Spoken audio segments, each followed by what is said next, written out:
Ang Converge Fiber Xers nga ba ay kailangan kumuha ng isang bagong coach? Ito ngayon ang tanong ng karamihan pagkatapos nilang matalo sa Terra Firma Jeep sa overtime. Nablangko ang Converge Fiber Xers at yung import ng Terra Firma naka 50 points at 25 rebounds. Ayon sa mga observer, ang nagiging problema nitong Converge Fiber Xers ay yung hindi magandang pagpalasa ng mga players nila. Kasi kung titignan mo naman yung talent level, syempre obvious na lamang ang Converge sa Terra Firma. Take note, wala pa dyan si Calvin Abueva at si David Defonso. So ibig sabihin nito, lalong mas malakas ang Converge sana kung nandyan. Pero kahit na yung talent level ng kanilang lineup ay hindi pa rin nila nakayanan tong Terra Firma. So paano na raw kung makaharap naman nila ay yung katulad ng TNT at San Miguel. So sabi nga nung iba, ang problema sa Converge Fiber Xers ay nandun na sa kanilang coach at kinakailangan nila na kumuha nung merong experience talaga sa pag-handle sa professional level.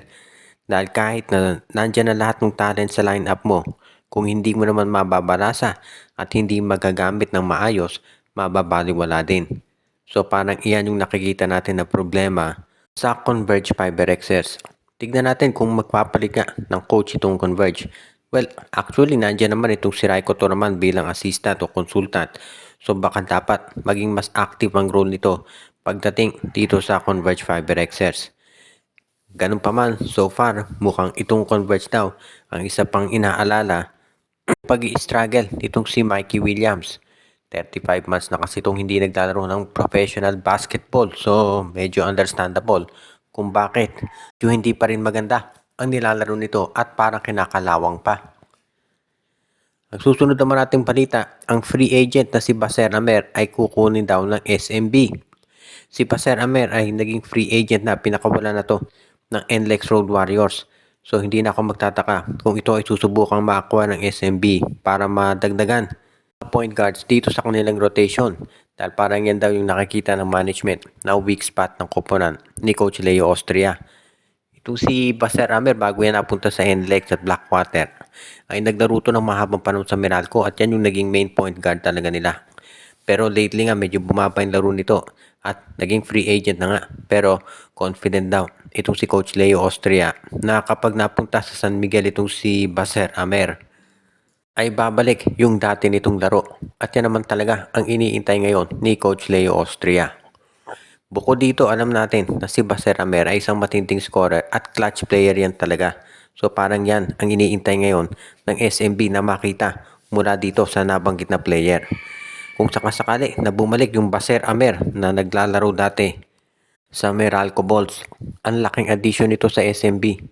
At dahil nga ito'y free agent, ibig sabihin hindi kinakailangan mamigay ng draft pick o ng player ni Coach Leo Austria para makuha ang serbisyo ni Baser Amer. At yan yung nakikita nating advantage ng pagkuha talaga ng mga mahuhusay na player sa free agent market. Talagang hindi matatawaran to. Lalo na kapag nakondisyon na itong si Baser Amer, ang laking bagay niyan para sa SMB. At yan sigurado alam ni Coach Leo kaya ito'y gusto niya panindigan na makuha. Yung rights to salary nito nasa NLEX pa rin pero siguro madali na itong makakuha ng Beermen dahil ang NLEX ang dami na rin mga point guards na nagagamit. Kaya hindi na ako magtataka kung kahit second round draft pick lang ay pwede nang magamit ng SMB para makuha si Baser Amer. Ang isa pang free agent ngayon ay ito namang si Michael Miranda, yung 6'6 forward center ng NLEX at ang balita, ito raw ay mapupunta naman sa Barangay Ginebra. Si Miranda isang kilalang physical player to, no? Defensively, pero meron din itong tira sa labas. Kaya baka ito'y pag-interesan ni Coach Tim Cone. At the very least, wala namang mawawala sa Ginebra kung bibigyan nila ng tryout si Miranda para masubukan kung pwede ito sa lineup ng Barangay Ginebra.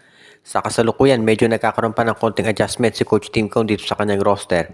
At yung pagdagdag dito kay Michael Miranda ay pwede pa kasi medyo nag-a-adjust pa nung roster si Coach Tim Cone.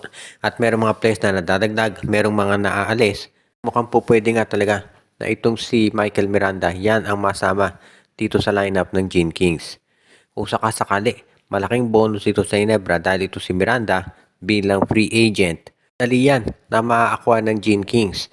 Bigyan lang nila ng offer at kung hindi tapatan ng NLEX, and I doubt tatapatan nila yan, makukuha na nila.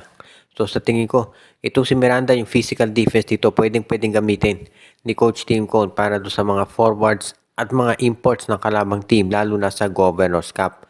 Plus, yung 3-point shooting nitong si Miranda, makakatulong din yan para dito sa Barangay Ginebra. Kaya hindi ako nagdududa na nabanggit na player ay kukunin ni Coach Tim Cone.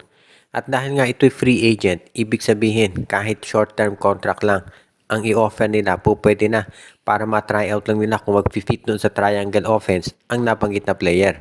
Kaya win-win ito para kay Michael Miranda at pati na rin sa Barangay Ginebra na sa kasalukuyan ay naghahanap pa ng mga players na pwede nilang maisama dito sa kanilang roster para mas malakas ito para dito sa mga higing mahigpit na laban sa PBA Governors Cup o Commissioners Cup na inaasahan ng lahat.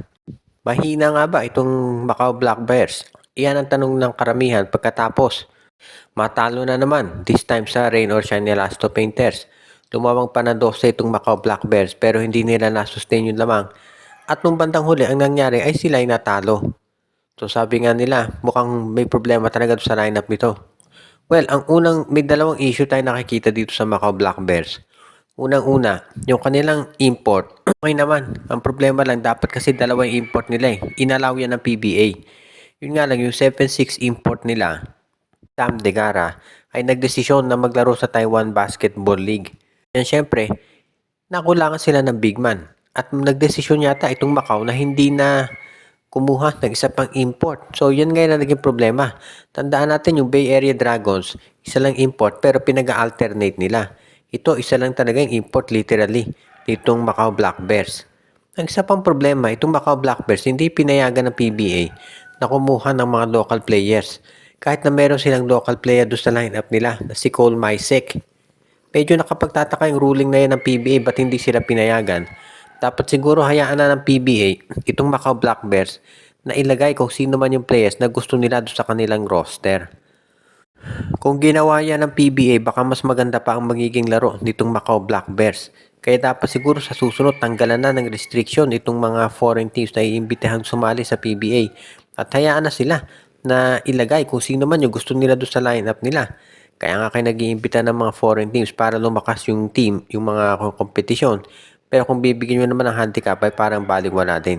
So dapat next time siguro wala nang handicap na ilagay ang PBA pagdating dito sa Macau Black Bears para naman sila ay kayanin na at makasabay na dito sa laro ng mga local teams sa PBA.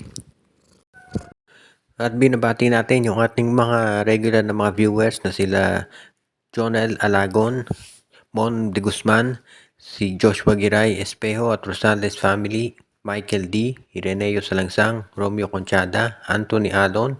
Binabati din natin si Katsakino Dokusin, Romeo Conchada, si Malyari Mascarillas at ang iba pa.